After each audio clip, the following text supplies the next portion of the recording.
Dzień dobry, witam serdecznie na spotkaniu Fundacji Moje Państwo, Sztuczna Inteligencja i Automatyczne Podejmowanie Decyzji w sektorze publicznym. Dzisiaj porozmawiamy o szansach i wyzwaniach związanych z obecnością tej technologii w działaniach państwa. Ja nazywam się Magdalena Siwanowicz-Suska, jestem dyrektorem prawnym Fundacji Moje Państwo i mam przyjemność poprowadzić dzisiejszą rozmowę. To wydarzenie jest zorganizowane przy wsparciu European AI Fund. I dzisiaj bardzo dziękuję za przyjęcie zaproszenia do rozmowy. Mamy znakomitych gości i witam Was. Są z nami pan Robert Kroplewski, pełnomocnik ministra cyfryzacji do spraw społeczeństwa informacyjnego w Kancelarii Prezesa Rady Ministrów. Dzień dobry. Dzień dobry Państwu. Witam Monikę Kajalidis z Fundacji Moje Państwo. Monika jest członkiem zarządu fundacji i dyrektor zarządzającą. Dzień dobry. Witam także Paulę Grzegorzewską z Open Forum Europe. Paula jest dyrektorem do spraw partnerstw strategicznych. Dobry. I witam doktora Jakuba Krysę z Kancelarii Maruta Wachta. Dzień dobry. Więc dzisiaj będziemy rozmawiali o tym, co się dzieje tak naprawdę ze sztuczną inteligencją w kontekście państwa. Chciałabym, żeby ta nasza rozmowa miała dwa aspekty, żebyśmy z jednej strony spojrzeli tak ogólnie na to, gdzie jesteśmy jako Polska w ramach w kontekście rozwoju tej technologii sztucznej inteligencji i z drugiej strony, żebyśmy spojrzeli faktycznie, w jaki sposób w sektorze publicznym opracowuje się, wdraża i wykorzystuje tą technologię zarówno sztucznej inteligencji, jak i automatycznego podejmowania decyzji. I pierwsze swoje pytanie kieruję do przedstawiciela sektora publicznego, do pana Roberta Kroplewskiego. Właśnie, bo chciałabym wyjść od takiego bardzo generalnego punktu, to znaczy jak patrzymy na to, co się dzieje teraz na świecie, to widzimy, że geopolityka ma wpływ na podejście poszczególnych państw do sztucznej inteligencji. I teraz Chiny z takim centralnym modelem zarządzania stawiają na produktywność, Stany Zjednoczone, tu widzimy innowacyjność, a Europa z założenia wybrała taki nurt, który stawia w centrum człowieka i ochronę jego praw. I teraz moje pytanie jest takie, jakie jest podejście Polski na arenie międzynarodowej do tej technologii sztucznej inteligencji i co się dzieje teraz w Polsce albo z inicjatywy Polski w tym temacie? Dzień dobry Państwu jeszcze raz. Dziękuję za pytanie. No, Polska jest bardzo aktywna, jeżeli chodzi o obszar sztucznej inteligencji w kontekście właśnie definiowania nurtów, gdzie należałoby się odnaleźć. To właśnie z Polski jeszcze w 2018 roku popłynęła myśl, aby budować trzecią drogę rozwoju sztucznej inteligencji opartej na zaufaniu. Stąd wcale nie było tak to szybko, że Unia Europejska wybrała skok budowania takiej drogi w oparciu o skoncentrowanie na człowieku, wspieranie człowieka. To Unia Europejska dzięki pracy ekspertom w tak zwanym formacie High Level Expert Group niejako skonceptualizowała ten model w porównaniu do modelu, który był naówczas w Stanach Zjednoczonych i Chinach. Stąd została wypracowana zasada i całe ramy etyczne na początek godnej zaufania sztucznej inteligencji, co przełożyło się natychmiast na rekomendacje polityk i inwestycji w obszar godnej zaufania sztucznej inteligencji. Polska od samego początku w pracach jeszcze koncepcyjnych popierała ten nurt, rozwijała i co ważne w grudniu 2020 roku przyjęła ten model jako model strategiczny w swojej polityce rozwoju sztucznej inteligencji w Polsce od 2020 roku.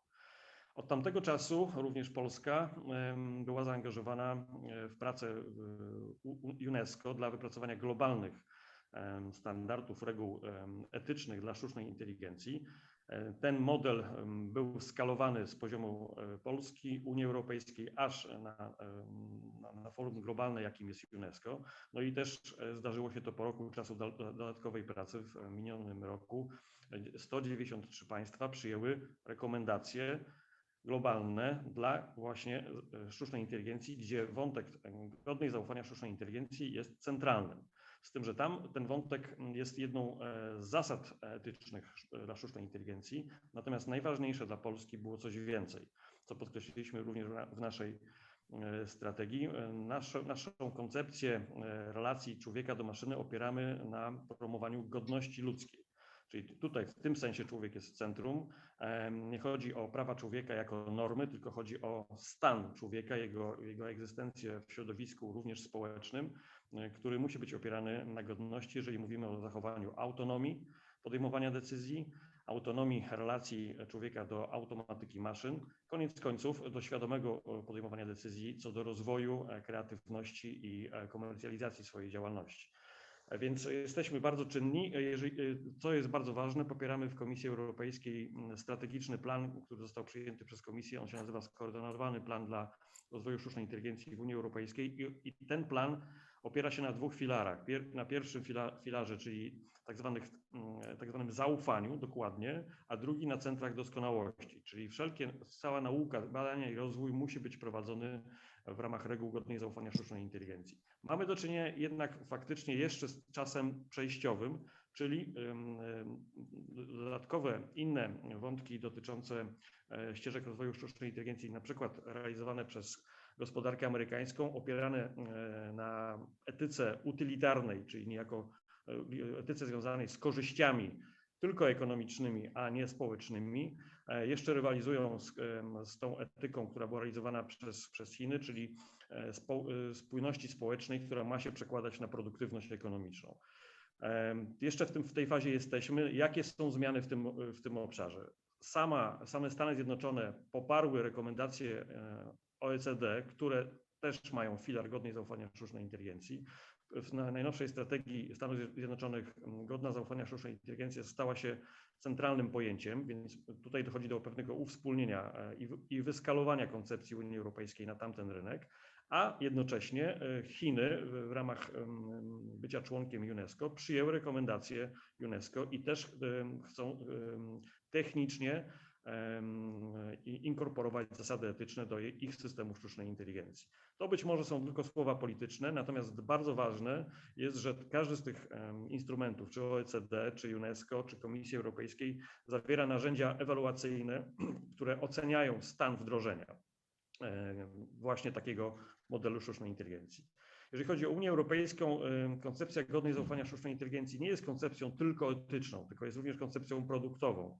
Oto uznaliśmy, że konsumenci spoza Unii Europejskiej będą zainteresowani pozyskiwaniem właśnie takich systemów, takich produktów opartych o sztuczną inteligencję, która realizuje koncepcję godnej zaufania sztucznej inteligencji. W związku z tym będziemy mogli rozwijać pewne zaangażowanie tych klientów w rozwój świadomego korzystania ze sztucznej inteligencji. Również moglibyśmy popierać audytowalność, rozliczalność i odpowiedzialność stosowania sztucznej inteligencji.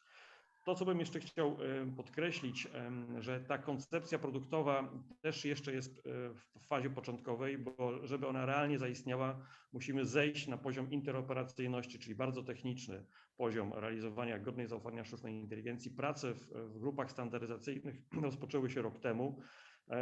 To, co już widać na dzisiaj, takie zasady jak transparentność, takie zasady jak zaufanie, takie zasady jak ludzki nadzór nad systemem sztucznej inteligencji nie były ujęte w standardach typu ISO i podobnych technicznych, czy też normach interoperacyjności i cała ta przestrzeń musi być wypracowana. Polska w tym obszarze stoi na zasadzie strategicznej, że wszelkie reguły interoperacyjności, żeby miały do nas dostosowanie, muszą być oparte o zasadę wzajemnego zaufania, a jednocześnie wzajemnej uznawalności standardów. Jeżeli tak by nie było, może jest ryzyko wielkie, że możemy popaść w dług innowacyjny w kontekście ekonomicznym, ale w kontekście też kreatywnym.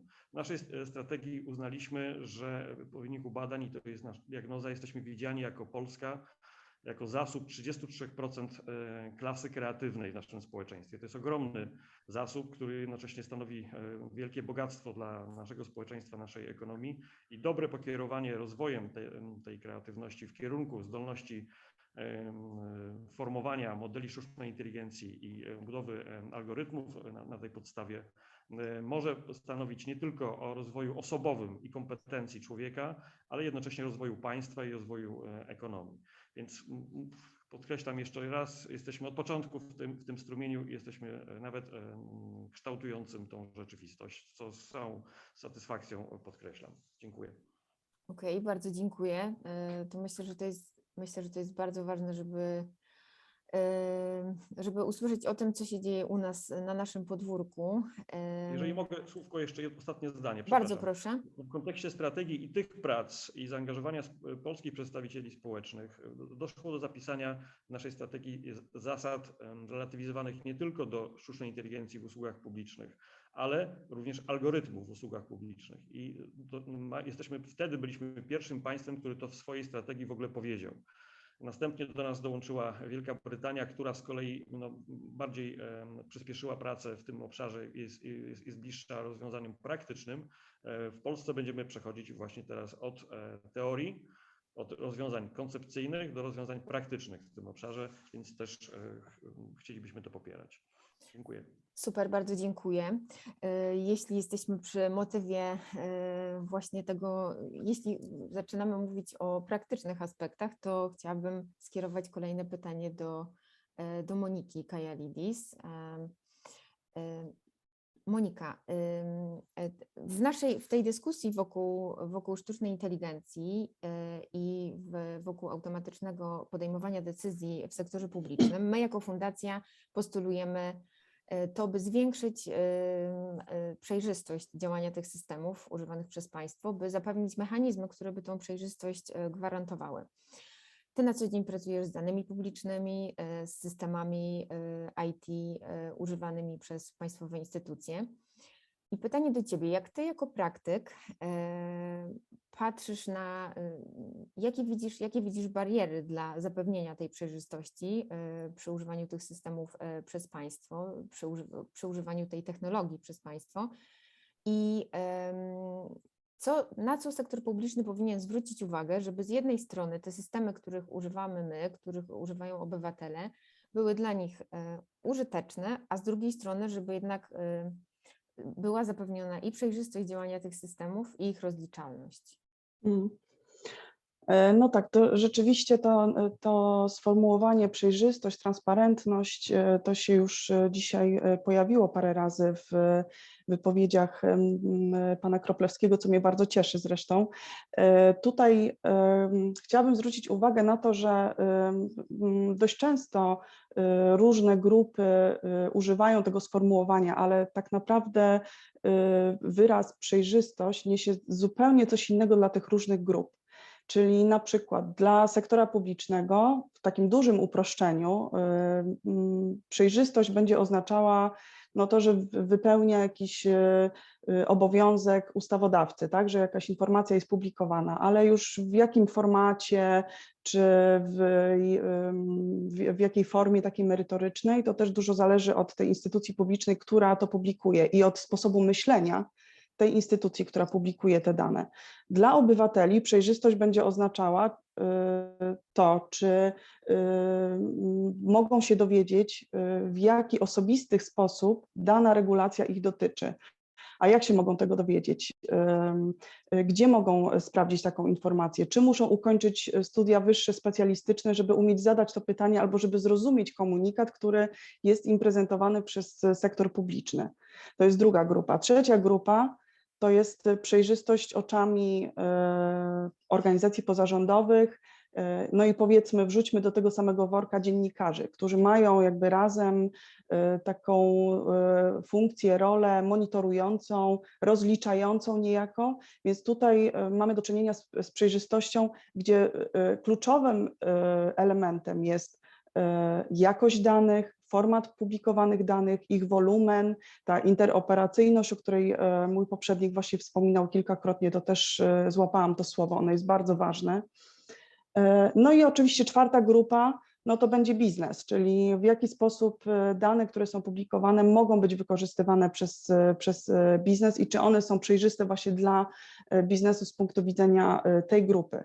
Więc żeby sektor publiczny mógł być rzeczywiście prawdziwie przejrzysty, no to musiałby wziąć pod uwagę tę przejrzystość w kontekście każdej z tych grup, żeby skutecznie być taką rzeczywiście przejrzystą instytucją. I teraz tutaj w zakresie w szczególności tego tematu, który jest dzisiaj przedmiotem naszej dyskusji, no to mówimy o tym, że z jednej strony to, co pan Kroplewski opowiadał o tym, w jaki sposób te systemy mają być wdrażane, to, że ta etyka, prawa człowieka, one są brane pod uwagę, jeżeli chodzi o wdrożenie systemów, czy ich używanie, i to jest bardzo dla mnie taka no, bardzo pocieszająca informacja i to jest jakby jeden aspekt. A drugi aspekt, czyli bierzemy pod uwagę systemy, które już zostały wdrożone, no i teraz jak poinformować o tym te 3 pozostałe grupy, czyli obywateli, organizacje pozarządowe i wszystkie narzędzia monitorujące w sposób obywatelski oraz biznes, w jaki sposób ich poinformować o tym, że dane systemy są wprowadzone w danym kraju lub w Unii Europejskiej i w jaki sposób one działają. No i żeby się tego dowiedzieć, tak naprawdę sektor publiczny, to ja bym tutaj miała takie marzenie, żeby nie tylko na tym etapie tworzenia i stosowania sztucznej inteligencji, czy tych systemów informatycznych, żeby tu rozmawiać z tymi różnymi grupami, ale również rozmawiać z nimi na etapie publikowania informacji na ten temat, czyli no, po pierwsze określmy sobie ten cel przejrzystości, po drugie określmy sobie, czy dane na temat wykorzystywanych systemów są automatycznie po prostu publikowane, nie na wniosek, tylko po prostu są dostępne, jak działają, jak są wykorzystywane, czyli mówimy tutaj o bazie informującej obywateli i społeczeństwo obywatelskie i biznes na temat tego, w jaki sposób systemy są używane wobec obywateli w danym sektorze. No, po trzecie, czy dane są zrozumiałe? Czyli to, tak jak mówiłam, czy zwykły obywatel, który ma powiedzmy średnio zaawansowane kompetencje cyfrowe, jest w stanie zrozumieć, w jaki sposób system automatycznego podejmowania decyzji wobec niego jest używany i czy to narusza, czy nie narusza jego swobód obywatelskich, czy jego praw człowieka. No, po czwarte, jaka jest jakość tych danych, taka powiedziałabym merytoryczna, ale też oczywiście formatowa, czyli czy możemy pracować na dużych wolumenach, które porównują na przykład wyniki finansowe, czy zamówienia publiczne, które były realizowane wokół tych systemów, czyli jakie były wydatki państwa na ten cel, w jaki sposób te algorytmy rzeczywiście działają, czy one są, czy dokumentacja jest dostępna i czy można tę dokumentację zweryfikować i przeanalizować, no ale też jakość tych danych. Powiem taki przykład konkretny.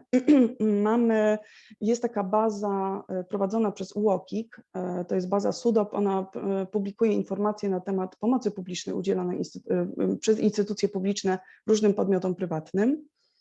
No i ona rzeczywiście tam jest, instytucje publiczne wprowadzają tam swoje dane, UOKiK je publikuje, natomiast nikt tych danych nie weryfikuje.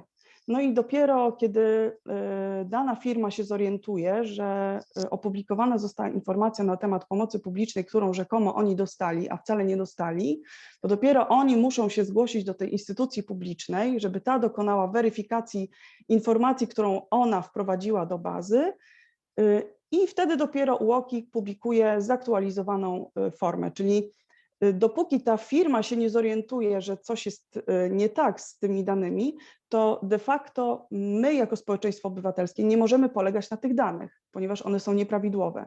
Czyli nie możemy dokonać prawidłowej oceny i analizy, a następnie opublikować jakiegoś zdania na ten temat, czy jakiejś rekomendacji, ponieważ jakość tych danych merytorycznie jest niewłaściwa.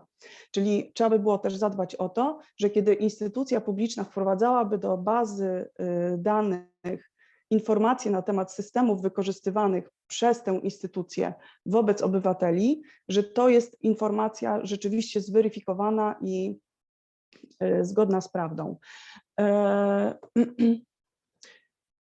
Powiem tak, no, Jeżeli chodzi o naszych kochanych obywateli, którzy chcieliby się dowiedzieć czegoś więcej na temat tych systemów, które są wobec nich przecież używane, to wydaje się, że posiadanie tylko platformy takiej europejskiej, takiej bazy europejskiej, w której jest ogólna informacja na temat systemów używanych w różnych krajach, może być po prostu bardzo onieśmielająca. Ja powiem szczerze, że nawet ja, która korzystam z różnych rejestrów publicznych, to wchodzenie na TEDa na przykład, który publikuje dane na temat zamówień publicznych w Unii Europejskiej, no to jest strona trochę onieśmielająca. Tam jest bardzo dużo kolumn, jakieś dziwne języki, okna wyszukiwań i to jest UX-owo po prostu bardzo nieprzyjazne narzędzie. Więc jeżeli chcemy się rzeczywiście komunikować z naszymi obywatelami, no to po pierwsze rekomendacja, żeby wprowadzić, żeby być takim dobrym przykładem i zrobić naszą krajową bazę taką dotyczącą właśnie systemów informatycznych wykorzystywanych w Polsce przez różne instytucje i wymienić. Ta instytucja korzysta z takiego i takiego systemu i to ma taki i taki wpływ na ciebie, obywatelu. A to w ogóle kosztowało jeszcze tyle i tyle, a monitorujemy to w taki i w taki sposób. W ten sposób stworzylibyście Państwo taki model, powiedziałabym, idealny, gdzie na jednej platformie w bardzo łatwy sposób mogą się ze sobą skomunikować państwo polskie z obywatelami i z różnymi narzędziami monitorującymi te działania wspólne.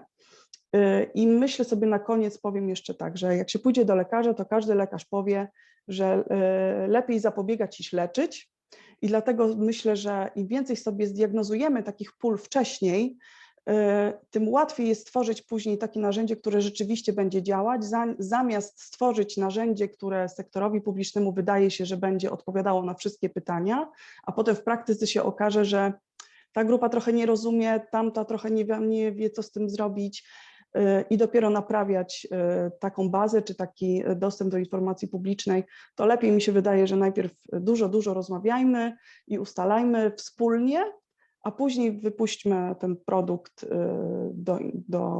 na widok publiczny.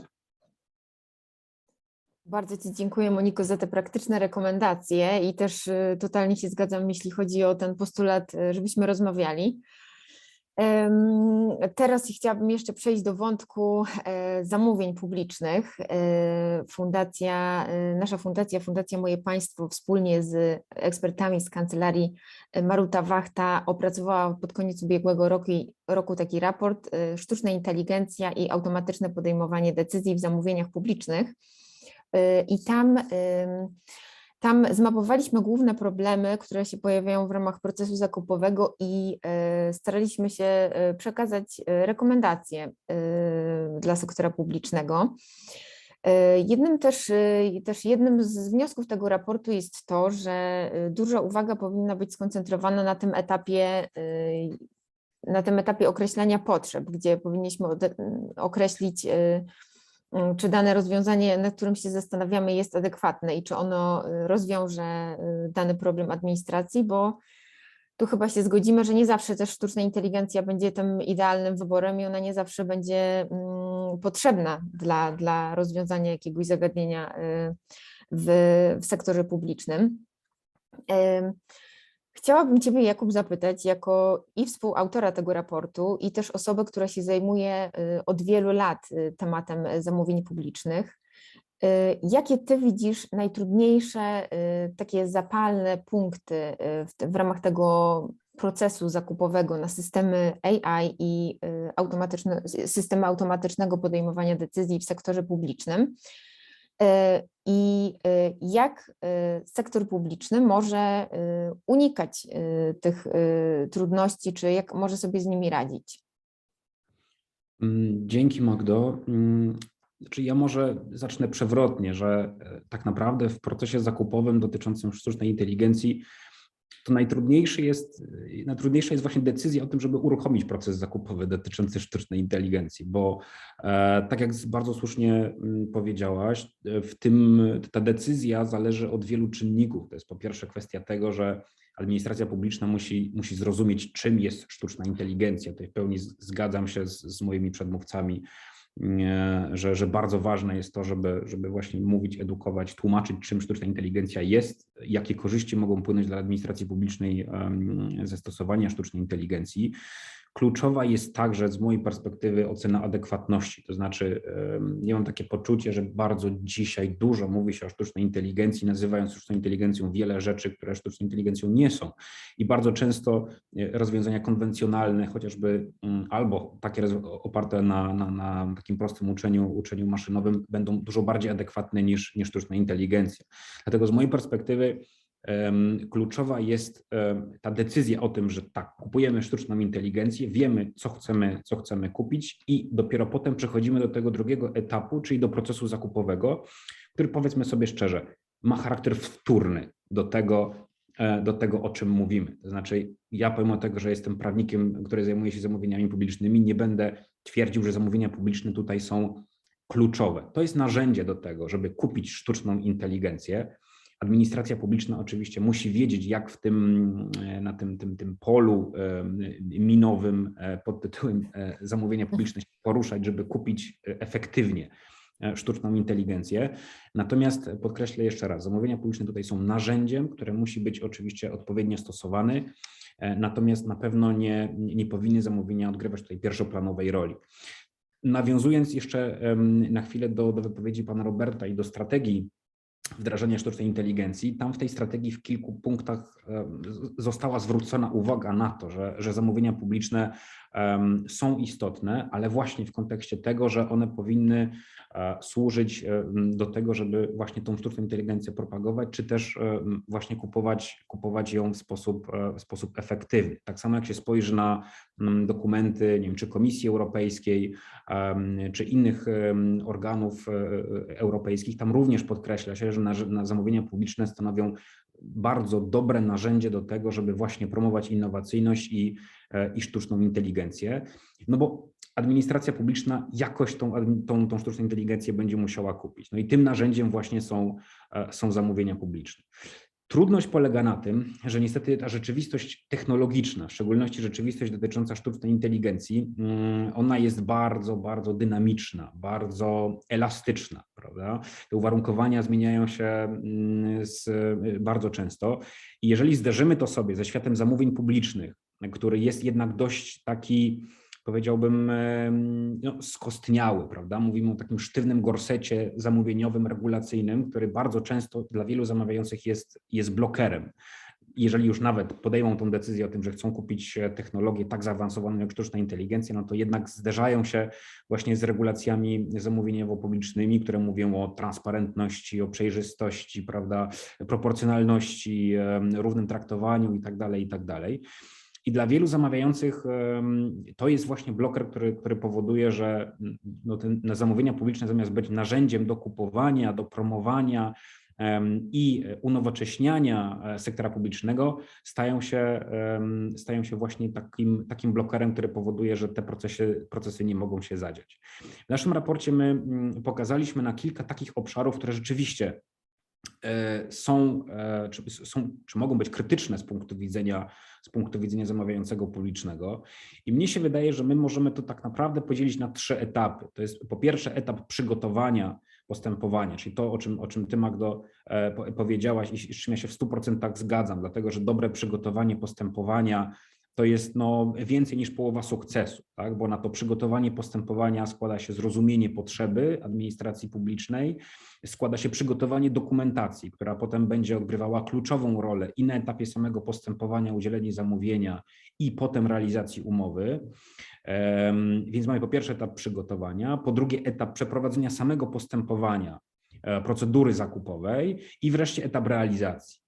I teraz, jeżeli spojrzelibyśmy sobie na każdy z tych etapów, no to wydaje mi się, że na tym pierwszym etapie, czyli na etapie przygotowania, kluczowy jest dialog. Mamy na szczęście w prawie zamówień publicznych czy w dyrektywach unijnych narzędzia, które powodują, że administracja publiczna, nawet jeżeli nie do końca wie jak, nie ma do końca zmapowanych tych swoich potrzeb, prawda, albo nie ma ich dokładnie jakby sprecyzowanych, może zwrócić się chociażby w trybie wstępnych konsultacji rynkowych do tego, żeby rynek podpowiedział, w jaki sposób można można to zrobić, w jaki sposób można opisać te potrzeby, na co zwrócić uwagę. Tak samo administracja publiczna w tym trybie wstępnych konsultacji rynkowych może dowiedzieć się, co tak naprawdę rynek ma do zaoferowania. I może na tym etapie właśnie dojdziemy do wniosku, że są inne, bardziej adekwatne rozwiązania niż sztuczna inteligencja. Więc jeżeli zamawiający publiczny nie do końca wie, w jaki sposób się do tego zabrać, albo nie do końca wie, czy jest to rozwiązanie adekwatne, zawsze rekomenduję to, żeby właśnie porozmawiać z rynkiem. W tym nie ma nic złego, wręcz przeciwnie. Sama dyrektywa i ustawa Prawa zamówień publicznych zachęca do tego, żeby tego rodzaju wstępne konsultacje rynkowe przeprowadzać. Kolejnym etapem jest właśnie etap samej procedury zakupowej. I tutaj oczywiście znowu musimy trochę przełamać ten kanon zamówieniowo-publiczny, dlatego że jak się spojrzy na statystyki, sprawozdanie prezesa Urzędu Zamówień Publicznych z funkcjonowania systemu, to okazuje się, że tam w 88% stosowany jest przetarg nieograniczony, prawda? No to jest w pewnym sensie kanon zamówieniowy. Jest to przetarg najprostszy, najszybszy, obarczony teoretycznie najmniejszymi ryzykami.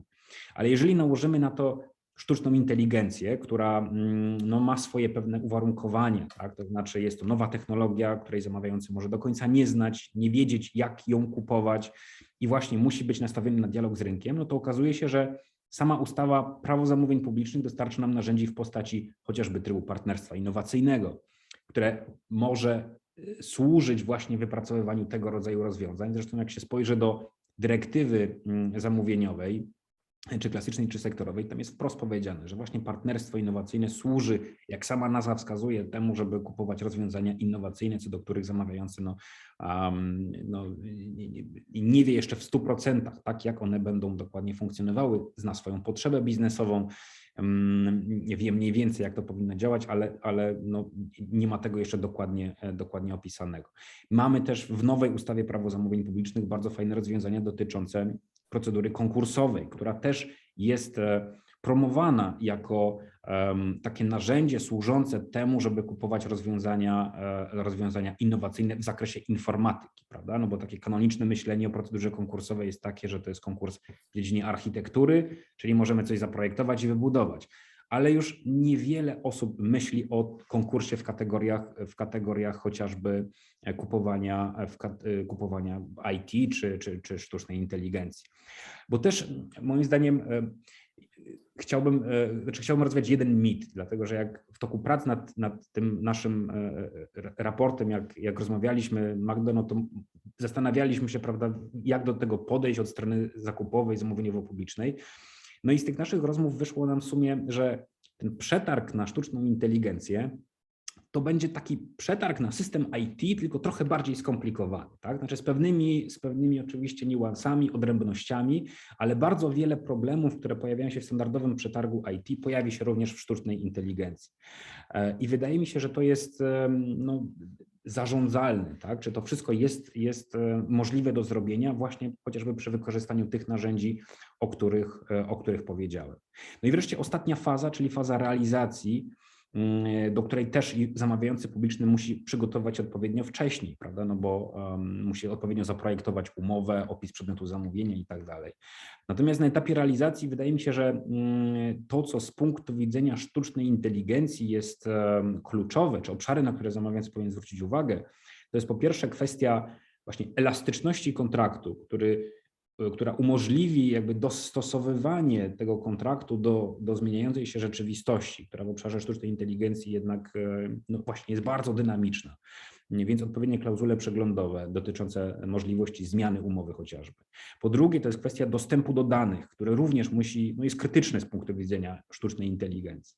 Więc to jest obszar, który musi być uregulowany kontraktowo tak, żeby po prostu funkcjonowanie tej sztucznej inteligencji było efektywne, jeżeli już zamawiający zdecyduje się ją zakupić. I po trzecie, problem, który jest w pewnym sensie typowy dla branży IT, ale mam takie poczucie, że w kontekście sztucznej inteligencji on może być dużo bardziej doniosły. To jest kwestia uzależnienia od jednego dostawcy, czyli tak zwany vendor locking, tak? Bo praktyka już sobie jakoś radzi z tym, lepiej lub gorzej oczywiście, z vendor lock-inem w kontekście klasycznych systemów IT, natomiast skutki nieuregulowania tego w kontekście sztucznej inteligencji mogą być dla zamawiającego publicznego dużo bardziej dotkliwe niż to ma miejsce w kontekście takiego standardowego systemu IT. Oczywiście tych problemów jest więcej, tak? Bo poza vendorem mamy coś, co nazywa się black boxem, mamy kwestię właśnie tej transparentności, obrotu danymi i tak dalej.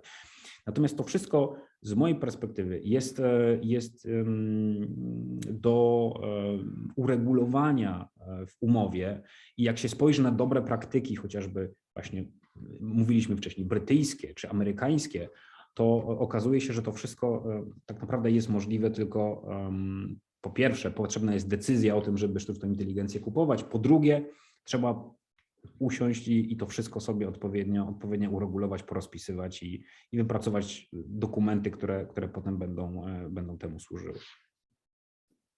Bardzo Ci dziękuję, Jakub, za takie dość kompleksowe przedstawienie tych problemów w trakcie procesu zakupowego i też od razu dziękuję za rekomendacje. Moim zdaniem to poruszyłeś też bardzo ważną kwestię, do której ja się postaram trochę odnieść za pośrednictwem kolejnego mojego pytania. To znaczy, często jest tak, że rozmawiając o sztucznej inteligencji, tak naprawdę właśnie rozmawiamy o systemie informatycznym, na tym poziomie, że rozmawiamy o systemie informatycznym, a nie wyłącznie o sztucznej inteligencji. I w tym kontekście chciałam zwrócić się z pytaniem do Pauli Grzegorzewskiej. Paula, wy w swojej organizacji w Open Forum Europe zajmujecie się tłumaczeniem zalet wynikających z otwartości w informatyce. I zajmujecie się także tematem otwartego oprogramowania. I chciałam Cię zapytać, czy według Ciebie sztuczna inteligencja i otwarte oprogramowanie to jest w ogóle osobny temat? Czy to jest, czy uważasz, że to jest po prostu podzbiór w tej generalnej dyskusji o otwartym kodzie w jakichkolwiek zastosowaniach w sektorze publicznym? To jest pierwsza część pytania, natomiast chciałabym, żebyś powiedziała jeszcze, bo otwarte oprogramowanie to jest też koncepcja, która zyskuje na popularności w Europie. Chciałabym, żebyś powiedziała, jakie widzisz bariery i szanse przy ewentualnym wdrażaniu tej koncepcji przez państwo. Okej, to sporo jest tutaj do powiedzenia. W zasadzie to, co Jakub powiedzmy zaczął o tym mówić pod koniec swojej wypowiedzi na temat tego vendor locking, na temat interoperacyjności, to wszystko to są tak naprawdę zagrożenia, które są związane z jakimkolwiek systemem informatycznym, który jest używany w sektorze publicznym. I my nie zajmujemy się przetargami jako takimi, ale rozmawiamy z wieloma instytucjami publicznymi w wielu krajach europejskich i też nie musimy patrzeć koniecznie na Stany czy na Wielką Brytanię, to się dzieje też we Francji, we Włoszech, w Niemczech. I te kraje rzeczywiście patrzą na otwarte oprogramowanie jako właśnie na taką szansę tego, żeby mieć jakby nie tylko większą innowacyjność tych rozwiązań, żeby to wszystko było dużo bardziej elastyczne, ale też właśnie, żeby po prostu chronić się przed tym vendor lock-inem. I jakby w percepcji mojej organizacji i takiej mojej personalnej, tak naprawdę jest tak, że oczywiście mamy dużo więcej pytań, takich bardziej na temat etyki, które pan Robert tutaj poruszył, jeżeli chodzi o sztuczną inteligencję, ale oczywiście też w ogóle problem jest z definicją sztucznej inteligencji i to na pewno wiem, że wszyscy tutaj rozmawiający, biorący udział w dyskusji wiedzą, że to jest ogromna w ogóle kwestia i jeszcze nie wszyscy się zgadzamy w tym, co to w ogóle jest. Więc jakby bardzo ciężko jest to wrzucić na taki dużo bardziej praktyczny poziom przetargów publicznych, żeby zawsze mówić, co to jest sztuczna inteligencja i teoretycznie ten AI Act powiedział, co to jest sztuczna inteligencja. Oczywiście to nie jest obowiązujące jeszcze, ale powiedzmy jest jakaś idea, jak to powinno być zdefiniowane. Ale moim zdaniem jakby kwestia jest dużo szersza i właśnie kwestia dotyczy przetargów publicznych na systemy informatyczne. I tak naprawdę kiedykolwiek mówimy o oprogramowaniu, to mówimy o otwartym oprogramowaniu i większość oprogramowania, które w ogóle istnieje, korzysta z jakichkolwiek otwartych elementów i zazwyczaj nie mówimy o całych rozwiązaniach, takich jak na przykład, nie wiem, Linux, każdy kojarzy, że Linux istnieje, Ale nie mówimy tylko o tym, bo jakby każdy system informatyczny składa się z wielu komponentów, które służą wszelakim różnym funkcjom. I ciężko jest tutaj mówić o takiej całościowym rozwiązaniu i często są rozwiązania, które są częściowo otwarte, a częściowo nie. I moim zdaniem nie ma w tym nic złego. I to jest często w ogóle punkt, który jest problematyczny dla instytucji publicznych, bo one widzą otwarte oprogramowanie jako niebezpieczne. Niedawno stało się całkiem głośno o otwartym oprogramowaniu przez taki błąd dotyczący takiego komponentu, który się nazywa Log4j. Nie wiem, czy o tym czytaliście. Mogę się podzielić potem linkiem, ale w każdym razie to jest taka open source'owa biblioteka, która jest bardzo powszechnie używana do rejestrowania takich prostych zdarzeń, jak błędy czy przekazywanie komunikatów diagnostycznych, jakby błąd 404. To do tego służy i jest używany tak naprawdę na większości stron internetowych, które istnieją. I to jest open source'owe i zazwyczaj myślimy, że bardzo dużo ludzi na to patrzy, więc na pewno ktoś jest w stanie znaleźć błąd, który powiedzmy może przynieść ogromne, okropne konsekwencje. Ale niestety tutaj się tak nie stało i były tutaj po prostu pewne problemy z tą konkretną biblioteką, które zostały wykorzystane przez hakerów na całym świecie i na przykład belgijskie Ministerstwo Obrony poinformowało, że ich komputery zostały zaatakowane właśnie poprzez to niebezpieczeństwo. Tylko że właśnie rozwiązaniem nie jest to, żeby rezygnować z open source, bo tego się nie da zrobić. Jakby to już istnieje w większości oprogramowania. Chodzi o to, żeby rozmawiać o tym więcej, jeżeli chodzi o polityki cyfrowe i po prostu, żeby wydawać na to więcej funduszy publicznych. I jakby to jest warte zauważenia, że większość ogromnych firm technologicznych bazuje na open source. Firmy takie jak Google, jak Facebook, one używają tego codziennie i mają ogromne społeczności, które się zajmują tylko i wyłącznie otwartym oprogramowaniem. I jakby oni w tej chwili tak naprawdę prowadzą ścieżkę, którą inni będą musieli wybrać. Jakby to nie jest nawet wybór, więc to jest jakby kolejny poziom powiedzmy tej blokady i tego braku wpływu sektora publicznego na to, jak rozwija się dzisiejszy sektor IT. Więc moim zdaniem, jeżeli mówimy o AI, oczywiście są te wszystkie kwestie etyczne i musimy o tym mówić, ale też na tym praktycznym poziomie, i tu pan Robert też wspominał o standardach, na przykład jest taki standard IEEE, który się właśnie zajmuje tym, jak wprowadzać powiedzmy założenia etyczne do systemów informatycznych, już na poziomie produkowania, już na poziomie w ogóle ustalania koncepcji na to, co to ma być tak naprawdę. Więc myślę, że jest dużo dobrych rozwiązań, które zaczynają być wprowadzane. Ale jeżeli chodzi o otwarte oprogramowanie w przetargach publicznych, to jest też dla mnie bardzo ciekawe, bo w zeszłym roku opublikowaliśmy taki raport dla Komisji Europejskiej i to był raport już właśnie troszeczkę taki bardziej utylitarny, bym to nawiązując do wcześniejszych wypowiedzi, bo my w tym raporcie staraliśmy się wykazać, jakie są korzyści płynące z korzystania z open source. I szacujemy, że otwarte oprogramowanie przynosi od 65 do 95 miliardów euro do europejskiego PKB każdego roku. Więc daje to ogromne możliwości wzrostu. I oczywiście to badanie ma prawie 400 stron, zachęcam do zerknięcia na nie. Też jest część, która jest poświęcona Polsce. I niestety w Polsce ten temat troszeczkę umarł w ostatnich latach. Nie jest to zbyt popularny temat, a mam wrażenie, że kiedy właśnie mówimy o tym, że jakby Polska ma świetnych deweloperów i bardzo dużo w ogóle się dzieje w polskim sektorze IT, a trochę brakuje tego kontekstu polskiego, jeżeli chodzi o dyskusję o otwartym oprogramowaniu. I porównując się do innych krajów, to tak naprawdę widzimy, że są ogromne korzyści z tego, żeby w ogóle w przetargach publicznych starać się, nie mówię, że to zawsze się musi zadziać, ale starać się prokurować otwarte rozwiązania. Jest takie badanie profesora Franka Nagel, z którym my współpracowaliśmy też przy naszym raporcie i on sprawdził, jakie zmiany zostały wdrożone poprzez zmianę polityki zamówień publicznych we Francji.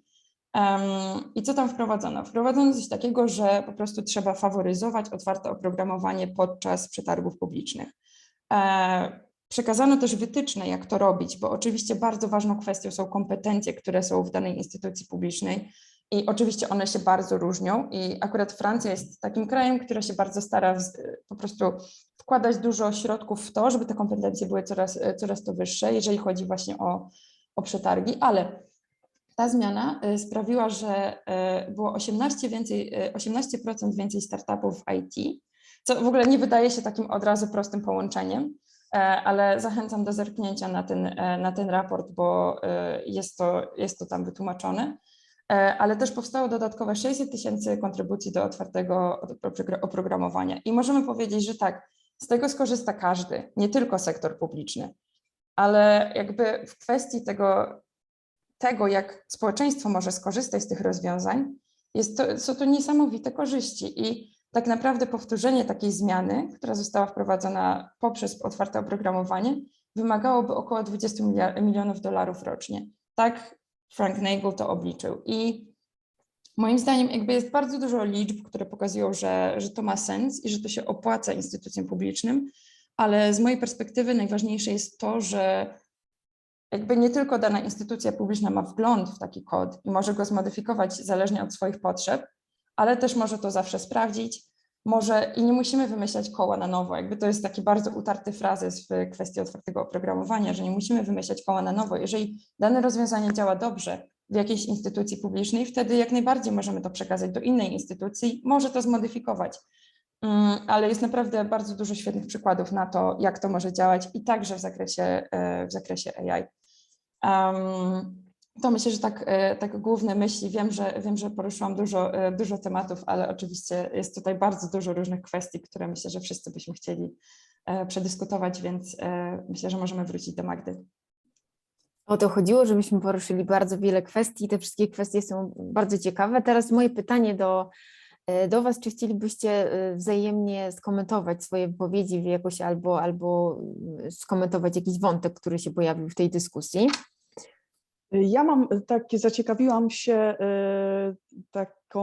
takim tematem, o którym wspomniał Pan Robert. Chciałabym dopytać o takie nastroje, nie chcę o konkretne plotki zapytać, takie ploteczki zakulisowe, ale chciałabym zapytać o ogólne nastroje w Unii Europejskiej odnośnie tej dyskusji wokół legislacji, która się tworzy, która dotyczy sztucznej inteligencji. To znaczy, czy raczej wszyscy mówicie bardzo podobnym językiem i ta praca jest taka dość łatwa, czy jednak są takie pola, gdzie różne kraje bardzo w przeciwnym kierunku idą i w związku z tym jest trudniej Wam dojść do jakiegoś konsensusu? I jak wygląda ta dyskusja po prostu u Was wewnętrznie? Czy teraz mam odpowiedzieć? No pewnie. Bardzo dziękuję za pytanie. Bardzo ciekawe pytanie. Więc w ramach grupy ekspertów, High Level Expert Group, paradoksalnie był konsensus. On był wypracowywany, nie był taki oczywisty od razu, ale tam byli przedstawiciele i wielkich graczy, i środowiska społecznego, no i publika, tak jak ja. I koncepcja została wypracowana. Natomiast w ramach teraz negocjacji bezpośrednio pomiędzy państwami członkowskimi, Komisją Europejską a Parlamentem Europejskim, no wszystko niejako zaczęło się od nowa, co prawda na bazie tamtych dokumentów, no ale dokument główny został zdefiniowany niejako trochę obok rekomendacją grupy wysokiego szczebla. Przejawiało się to w różnych przypadkach. No, przede wszystkim pojawiła się koncepcja aplikacji wysokiego ryzyka. Pojawiła się również nowa definicja, która nagle pokrywała zwykłe algorytmy z definicją sztucznej inteligencji. Pojawiły się dodatkowe wątki ewaluacyjne, kompletnie nie pojawiły się wątki dotyczące wspierania tak zwanych piaskownic regulacyjnych. Polska, jak się Państwo zorientowaliście, zakładam, promuje oczywiście ramy prawne, ale oparte na otwartym kodzie innowacji. O co nam w tej całej grze chodzi? Z jednej strony chcemy wykorzystać regulacje, żeby wesprzeć innowacje, oczywiście zabezpieczyć pewne krytyczne pola prawa człowieka, ale też dostępy infrastrukturalne, to jest dla nas bardzo ważne. Z trzeciej strony chcemy wesprzeć poprzez tą regulację innowacyjność, bo wierzymy, że właśnie wsparcie małych i średnich przedsiębiorstw będzie dla nas krytyczne, jeżeli chodzi o produktywność naszego kraju. I teraz ta dyskusja się przetoczyła przez ostatnich kilka miesięcy. Widzę taki podział. Państwa mniej więcej nordyckie promują bardziej otwarte przestrzenie innowacyjne, mniej regulacji, co z kolei jest wielkim zagrożeniem wobec graczy zewnętrznych spoza Unii Europejskiej. Ja tutaj to niestety z całą mocą muszę podkreślić, na tym ta cała koncepcja polega, żeby stworzyć wspólny rynek w Unii Europejskiej, który byłby odporny na konkurencję geopolityczną, jednocześnie byłby rynkiem, na którym moglibyśmy rozwijać w sposób świadomy, odważne produkty, a jednocześnie partnerzy z zewnątrz, którzy by te produkty chcieli u nas sprzedawać, wprowadzać do obrotu, musieliby zachować zasady zgodności, zasady compliance'u. To jest trudne do przeprowadzenia, ale to są warunki do skoordynowania i do wysterowania.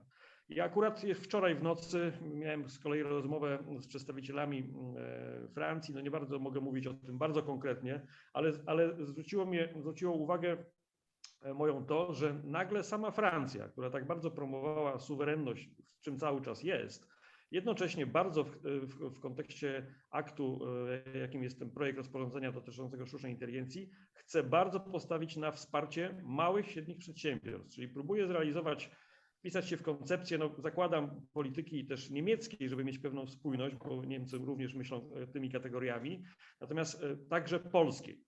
Z tym, że tutaj jesteśmy ciągle na granicy między otwartością a zamknięciem. Otwartością a zamknięciem. Ten balans musi być wygenerowany. Więc będąc członkiem jako grupa D9+, to są państwa nordyckie, Polska i Czechy, popieramy innowacyjność, ale nie otwartość naszego rynku w 100%. I teraz ta otwartość ma naturę produktywności, no i też suwerenności jednocześnie. Jeżeli będziemy tylko otwarci, już tutaj pomijam kwestię otwartego oprogramowania, mi chodzi o otwartość rynku ekonomiczną, no to po prostu pozycje dobre do skalowania będą miały podmioty, które są bardzo aktywne, rozwinęły się w tych dyscyplinach, no i paradoksalnie no, opiszą nas standardami, niejako zachęcą do korzystania z łańcuchów wartości, które one generują. Nie wiem, czy odpowiedziałem, ale mniej więcej widzę, że ten balans idzie w kierunku konsensusu. Okej, dziękuję. Może ja też bym mogła wskoczyć na ten temat, bo jakby no to jest ogromna dyskusja w Brukseli i zdecydowanie zgadzam się z poprzednikiem, ale też mam wrażenie, że jakby no takim ogromnym tematem, ale tutaj powiedzmy bardziej na osi instytucje publiczne versus powiedzmy civil society jest kwestia facial recognition, więc jakby automatycznego rozpoznawania twarzy i to jest ogromna walka, która jakby w tej chwili się toczy i to jest taki bardzo, bardzo gorący temat, który też myślę, że ma bardzo duże znaczenie w kwestii w ogóle instytucji publicznych, bo oczywiście mówimy tutaj też o agencjach publicznych, o policji, o tego typu instytucjach, więc myślę, że to jest coś, co warto obserwować.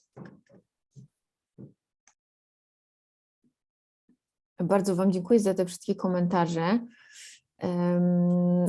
Ja chciałabym już tak podsumowując naszą rozmowę, chciałabym Was zapytać o taką, jakby, bo na pewno zgadzamy się co do tego, że ta sztuczna inteligencja jest w tym sektorze publicznym już rzeczywistością, już dawno. Trwają prace nad tym aktem dotyczącym sztucznej inteligencji, ale zanim te prace zostaną zakończone, zanim ten akt zacznie obowiązywać, to jeszcze minie trochę czasu. Poza tym, jak mi się wydaje, ten akt nie zaadresuje wszystkich wyzwań, które się wiążą z obecnością technologii sztucznej inteligencji i w sektorze publicznym. Zresztą zawsze tak jest. I moje pytanie do Was, gdybyście mieli wskazać taką jedną dobrą praktykę, rekomendację dla sektora publicznego, właśnie jeśli chodzi o opracowywanie, wdrażanie i używanie tych systemów sztucznej inteligencji przy wykorzystywaniu ich do realizacji zadań państwa, to co to by było? Jaką taką ogólną myśl moglibyście się podzielić? Jeżeli mogę zacząć. Bardzo proszę.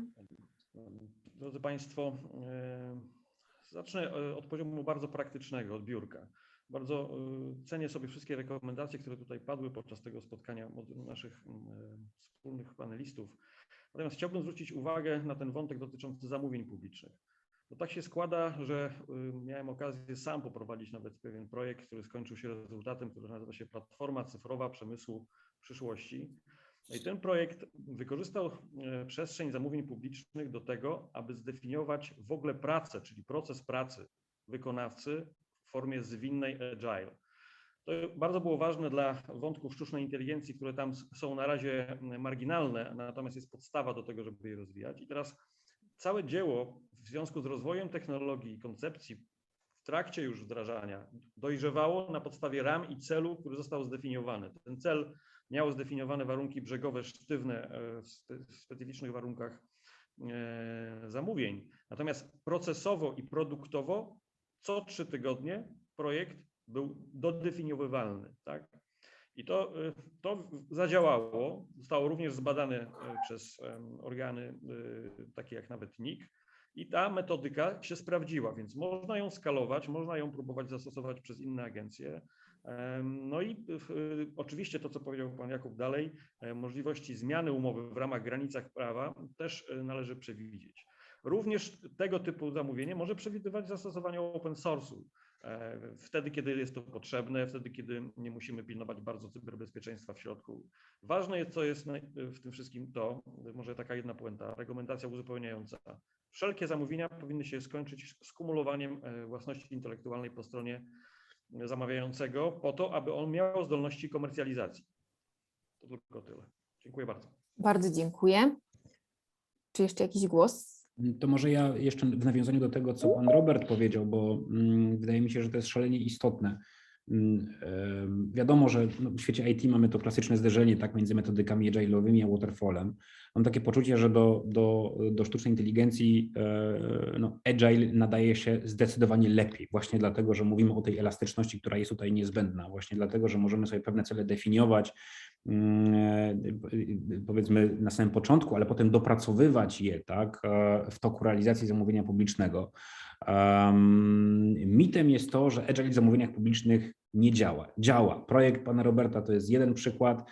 My też mamy 2 albo 3 inne, w których byliśmy zaangażowani i to naprawdę bardzo, bardzo fajnie funkcjonowało.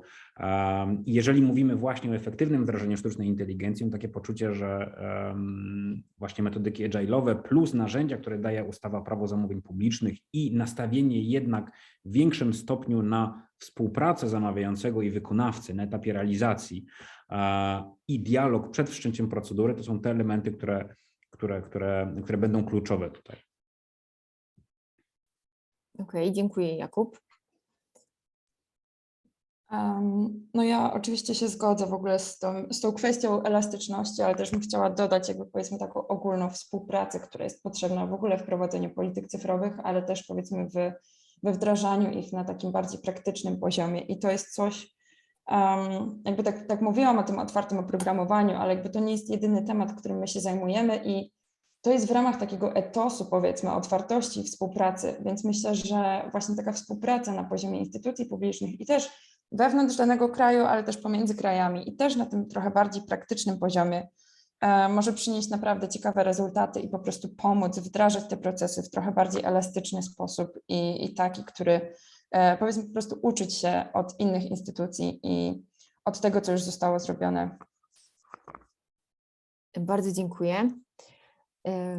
No to ja jeszcze na koniec bym tylko przypomniała, że ja bardzo zachęcam do tego, żeby nie oddawać realizacji żadnych baz i rejestrów po prostu wspaniałym, zdolnym informatykom, ponieważ oni nie są UX-ami, tylko żeby współpracować z UX-ami i naprawdę bardzo weryfikować to, czy to, co chcemy opublikować, jest czytelne. A odnośnie zamówień publicznych, to miałabym takie marzenie, które się niestety nie spełniło w nowej ustawie o prawo zamówień publicznych, czyli niestety nie są publikowane informacje dotyczące zamówień poniżej progów. Nie wyobrażam sobie, żeby jakaś sztuczna inteligencja, jakiś zaawansowany system był wart poniżej progu, więc raczej będą to duże przetargi, no ale gdyby się tak miało zdarzyć, to jednak ja bym miała marzenie, żeby w takiej bazie publikowanej odnośnie systemów wykorzystywanych w danym kraju, żeby zawsze była podana kwota, ile to lubi kosztować. Monika, dziękuję bardzo za ten postulat. To jest bardzo ważny postulat. Tak podsumowując, bardzo się cieszę, że w tej rozmowie poruszyliśmy tak dużo wątków, tak różnych od siebie i że mówiąc o obecności sztucznej inteligencji w sektorze publicznym, dużo mówiliśmy o otwartości w różnych wymiarach, o współpracy i o rozmowie, która jest tak naprawdę kluczowa, dlatego się dzisiaj też spotkaliśmy. Bardzo Wam dziękuję i mam nadzieję, że kolejnym razem rozmawiając o tej innowacyjnej technologii w sektorze publicznym będziemy mieli możliwość spotkania się już w tradycyjnej formie, twarzą w twarz. Bardzo dziękuję. Dziękujemy bardzo. Dziękuję. Dziękuję. Bardzo za ciekawą rozmowę. Dziękujemy.